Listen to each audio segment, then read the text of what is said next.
Hello नमस्ते, welcome to my YouTube channel Jaiswal biology. आज हम लोग केमिस्ट्री का जो चैप्टर है मैटर व क्लासिफिकेशन ऑफ एलिमेंट्स, उसी के बेसिक कॉन्सेप्ट के बारे में डील करने जा रहे हैं। हम लोग शुरू करते हैं। How to find the valency of any element. How to find the valency of any element? The element is starting from atomic number 1 to atomic number 20. सबसे पहले हम लोग को किसी भी एलिमेंट के आउटर मोस्ट ऑर्बिट में कितना इलेक्ट्रॉन रहता है वो जानना बहुत जरूरी है। उसके लिए इलेक्ट्रॉनिक कॉन्फ़िगरेशन का जो रूल है 2n² फॉर्मूला, वो तो पहले ही हम लोग कर चुके हैं। नील बोर ने एक तो फॉर्मूला दिए थे 2n², जहाँ n represents number of orbit व नंबर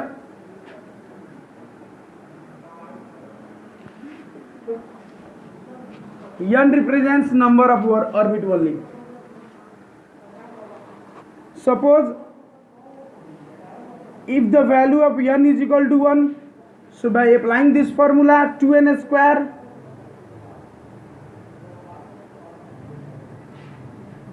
two into 1 का square is equal to 2 into 1 is equal to 2। 2n² का फॉर्मूला अगर हम लोग लगाएंगे तो जहाँ ऑर्बिट 1 जिसका नाम है अल्फ़ाबेट में के ऑर्बिट में जो इलेक्ट्रॉन्स का मैक्सिमम जो संख्या का एकोमोडेशन है, जो मैक्सिमम इलेक्ट्रॉन्स ऑर्बिट में एकोमोडेट कर सकता है, उसके वैल्यू कितना है 2। Likewise if n is equal to 2, orbit number 2, so just keep 2 instead of n, 2 into 2 का square 4, 8। So maximum number of electrons जो एकोमोडेट होता है ऑर्बिट नंबर 2 में, l ऑर्बिट में, इसका संख्या 8 है। Likewise if the value of n is equal to 3 for third orbit, that is nth orbit, 2 into just replace n by 3 square is equal to 2 into 3 square, 9 is equal to 18. That means maximum number of electrons that can be accommodated in first orbit is 2, in second orbit it will be 8, and third orbit it will be 18. So किसी भी element के atom का outer most orbit में जितना electrons present रहता है उसे हम लोग बोलते हैं वैलेंस इलेक्ट्रॉन। वैलेंस इलेक्ट्रॉन नाम क्यों दिया गया है? Because they decide the valency of the atom of an element. They decide the valency of atom of an element. So now come to find out the valency. First orbit में maximum electrons का accommodation 2, दूसरे का orbit में 8, तीसरा में 18।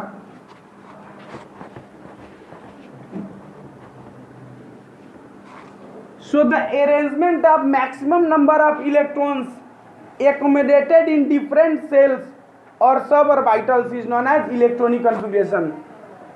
किसी भी nucleus के बाहर जो पाथ रहता है जिसमें इलेक्ट्रॉन्स रिवॉल्व करता है उसे ऑर्बिट कहा जाता है, और सेल्स व एनर्जी लेवल्स, और एनर्जी लेवल्स को डिफरेंट सब ऑर्बिटल्स में डिवाइड किया जाता है, ऑर्बिटल्स में, सब ऑर्बिट्स में, जिसको ऑर्बिटल्स बोला जाता है। सो किसी भी ऑर्बिट्स व सब ऑर्बिटल्स में कितना मैक्सिमम नंबर ऑफ इलेक्ट्रॉन्स रहता है उसका जो अरेंजमेंट है, इस प्रक्रिया को हम लोग इलेक्ट्रॉनिक कॉन्फ़िगरेशन बोलते हैं। सो कैसे फाइंड आउट किया जाए valency for the elements having atomic number 1 to 20? So let's see that. If the number of valence electron is 1, 2 and 3, if the number of valence electrons is 1, 2, 3 and 4, then the valency of atom remains same except helium. Except helium. Yachi. We are just talking about the elements whose atomic number starts from 1 to 20. If the number of valence electron is 5, 6 and 7, then we can find out the valency of the atom by subtracting the valence electrons from it. For example, if there is an atom whose valence electron is 7, then its valency can be find out by subtracting 7 from 8. That means if we subtract 7 from 8, then it will be 1. So the valency of the atom is 1. And if the number of valence electrons is 8, then the valency of the atom will be 0. Because a valence orbit cannot have more than 8 electrons. किसी भी outer most orbit जो valence orbit जिसको बोला जाता है उसमें 8 से ज्यादा इलेक्ट्रॉन्स का संख्या एकोमोडेट नहीं हो सकता है। और जब किसी भी एटम में इलेक्ट्रॉन्स का संख्या ज्यादा ना हो तो किसी को दे नहीं सकता है केमिकल रिएक्शन में, और कम नहीं है तो ले भी नहीं सकता है।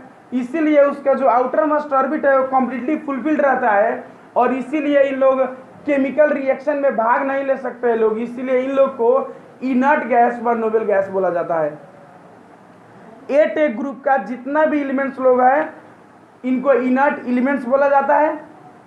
एलिमेंट्स में भी ये लोग गैसेज है, इसलिए इन लोग को इनर्ट गैसेज बोला जाता है। Inert gases means they are inert, they cannot take part in chemical reaction as their outermost orbits are completely fulfilled. इसको नोबेल गैस भी बोला जाता है क्योंकि अगर ये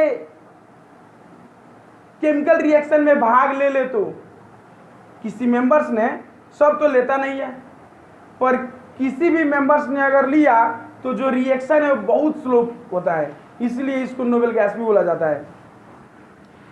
so if the number of valence electrons is 1, 2, 3, 4, then the valency of the atom remains same exception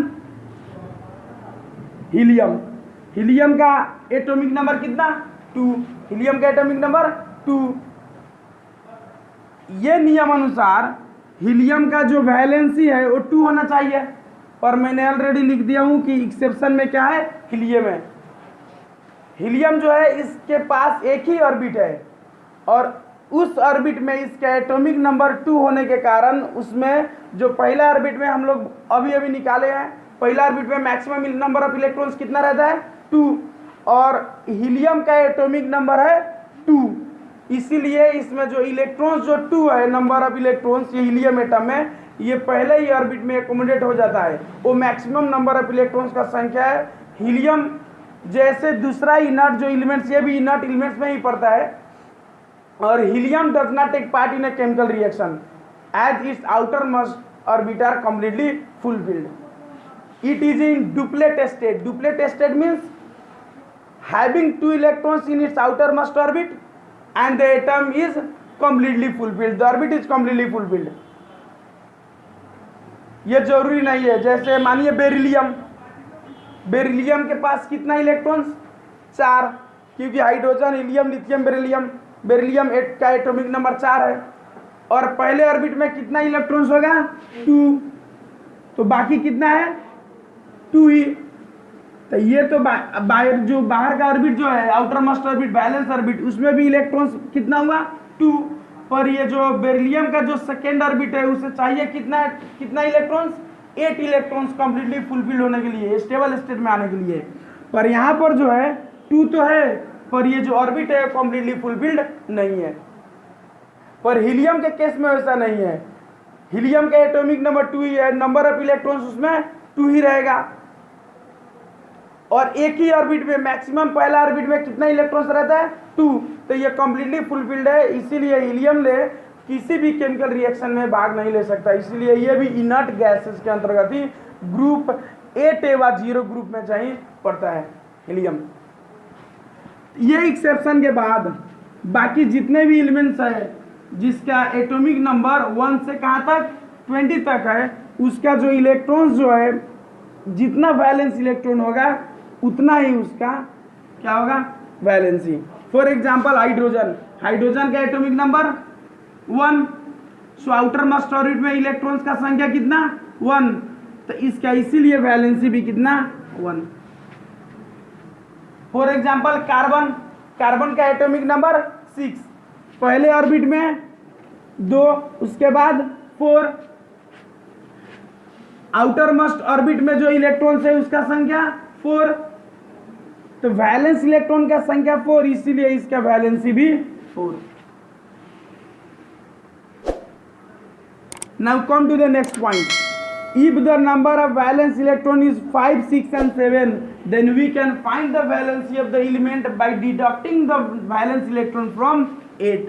8 क्यों हुई? क्योंकि 8 इलेक्ट्रॉन्स ही चाहिए आउटर मोस्ट ऑर्बिट में किसी भी एलिमेंट के एटम को स्टेबल होने के लिए, इसीलिए 8 से हम लोग हटाते हैं।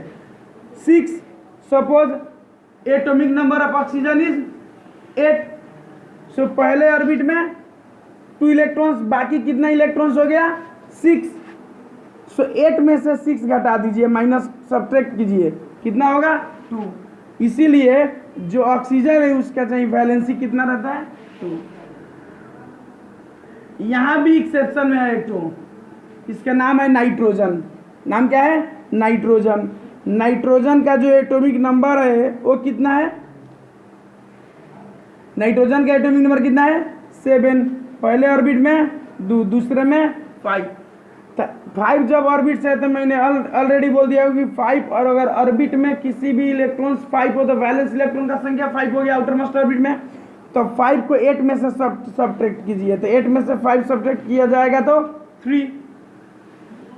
तो ठीक है, नाइट्रोजन का तो जो वैलेंसी है वो 3 है ही, पर कोई एलिमेंट्स ऐसा होता है कि जिनका एटम जो है ना वो वेरिएबल वैलेंसी उन लोग को होता है, जैसे ये नाइट्रोजन एक्सेप्शन में नाइट्रोजन का वैलेंसी जो है वो 3 है और 5 भी है।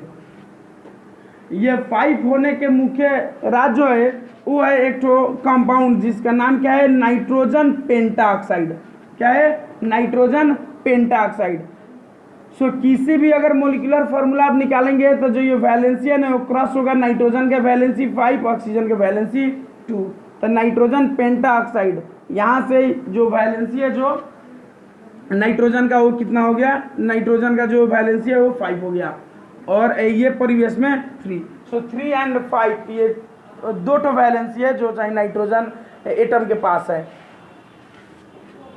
और 8 जो है तो 8 में से सब्ट्रैक्ट कर दीजिए 8, तो 0, तो 0 वैलेंसी हो गया। और 0 वैलेंसी होने के कारण कि their outer most orbits are completely fulfilled and they can not take part in a chemical reaction. ठीक है, अब लोग हम आगे बढ़ते हैं।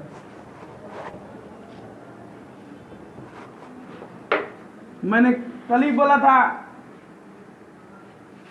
a charged atom is known as ion, and there are 2 types of ion, one is cation and another is anion. One is cation and another is anion. So cation is a positively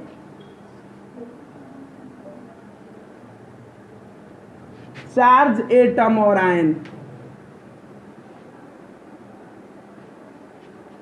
Likewise, anion is a negatively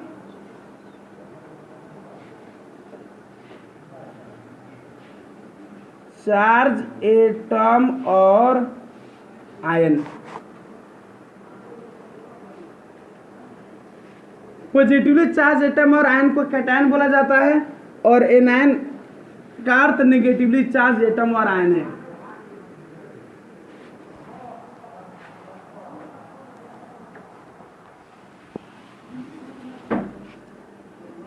So when a metal loses electrons from its outermost orbit,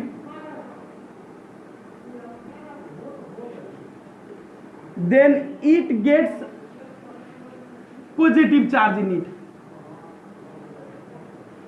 For example, sodium atom में outermost orbit में कितना electrons?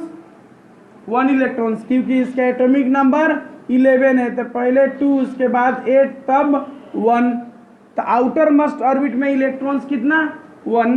तो जितना बाहर outer most orbit में electrons बोले तो valence electron रहता है, उतना ही एक तो एटम इलेक्ट्रॉन्स मैक्सिमम केस में लूज कर सकता है। तो जब सोडियम एक तो इलेक्ट्रॉन्स जब लूज करता है तो ये क्या हो जाता है? ये कन्वर्ट हो जाता है सोडियम आयन में। So sodium atom after losing 1 electrons it gets converted into what? Sodium ion. 1 electron minus, इसीलिए किसी भी, हम अभी अभी बोले हैं कि यह when a metal loses electrons from its outer most orbit, then how much electron it loses, it gains that much positively charge on it. Outer most orbit में एक तो इलेक्ट्रॉन लॉस किया सोडियम ने, इसीलिए एक तो पॉजिटिव वाला charge होगा और ये सोडियम आयन हो गया। पर उल्टा जब किसी भी नॉन मेटल्स में इलेक्ट्रॉन जब गेन करता है तो जितना इलेक्ट्रॉन कमी रहता है उस नॉन मेटल को स्टेबल स्टेट में आने के लिए उतना ही इलेक्ट्रॉन केमिकल रिएक्शन में वो गेन करता है। फॉर एग्जांपल क्लोरीन का एटॉमिक नंबर है वो है 17, पहले में 2, उसके बाद 8, उसके बाद 7। सो मैंने अभी बोला हूं कि एक तो आउटर मोस्ट ऑर्बिट में ज्यादा से ज्यादा कितना इलेक्ट्रॉन रहता है? 8।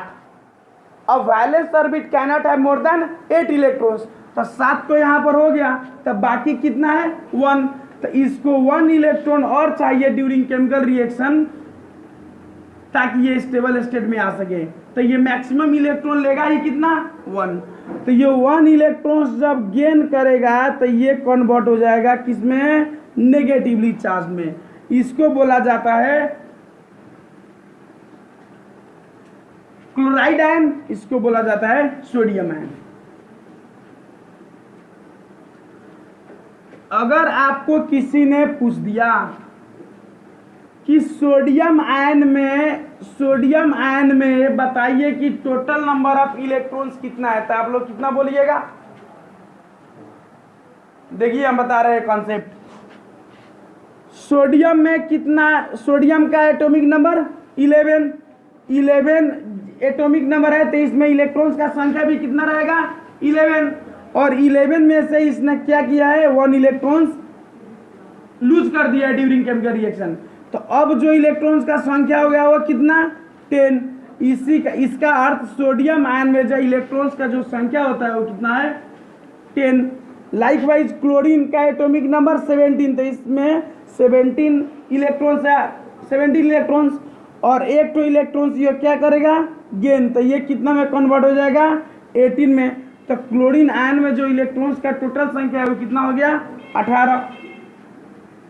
कॉन्सेप्ट ये है कि अगर ऐसा क्वेश्चन आ गया, सपोज आपको बोल दिया गया कि बताइए कि मैग्नीशियम आयन Mg++ में कितना इलेक्ट्रॉन्स का संख्या है।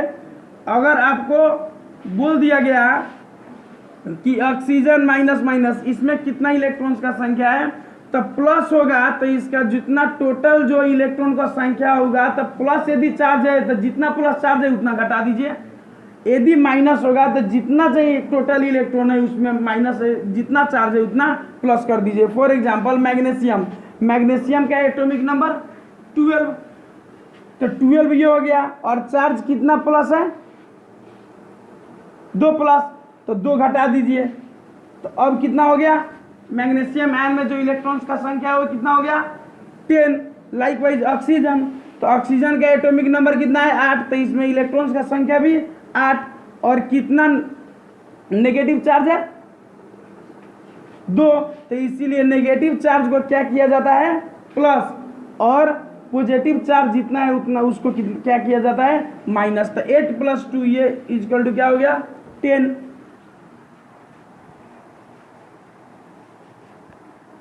समझ आ रहा है ना?